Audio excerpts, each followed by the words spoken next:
Hi, my name is Alessio and you can find me, if you really want to do so, on Twitter as Azobear or TES Science.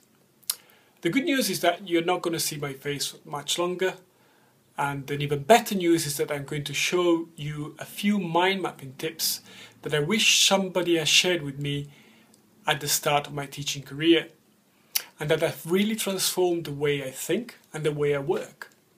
But before I show you these tricks, I need to take you where it all began for me.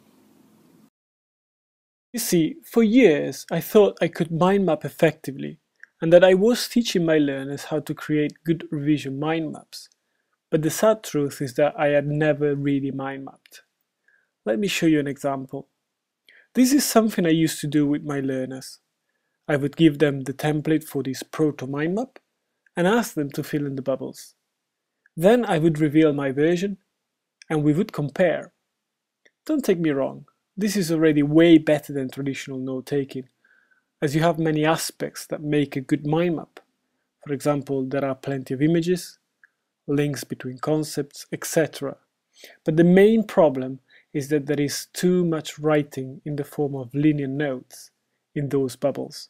And until I began to stick to Tony Buzan's rules for mind mapping, I couldn't appreciate the real power in writing one word only per branch, for example. Let me give you a quick example. Even if I write as few as 2 words in each branch, let alone whole sentences, I have dramatically reduced the number of possible associations with keywords in my mind map. For example, say we are revising all we know about motion, we will then have a nice central image about motion and start writing constant speed in one of the main branches. Now, I am stuck with constant speed there, and I cannot associate much else to that branch. But if I wrote speed in that main branch and then radiated out other sub-branches, I can associate a lot more concepts like constant, changing, and to that increasing and decreasing. We would also have the units of speed, the equation, etc. In other words, I have dramatically increased the number of associations with the keyword speed, and more associations make for better understanding, better retention, better learning. So coming back to my energy mind map, here is how it could work sticking to the 1 word per branch rule.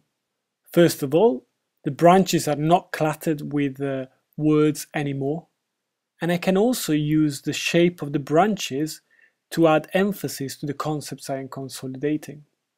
I still have powerful images that help me make mental links and arrows between branches to draw even more associations between concepts. Sticking to the mind mapping rules, especially the 1 word per branch, is not easy, and it takes practice. That is why so many people think they cannot mind map and that it is not for them. But if you persevere and become more confident, mind mapping is a fantastic tool that can save you a lot of time and that is fun to use.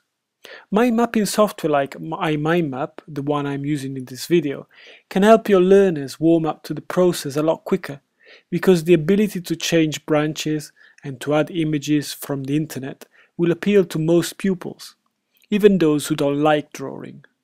These mind maps are just a few examples from my students and show a high degree of thinking skills and associative power. These kids are not special, nor able or talented, but they persevered with the rules and got great results in return. Thanks for watching, and I hope you will give a real go at mind mapping before thinking it is not for you. Goodbye.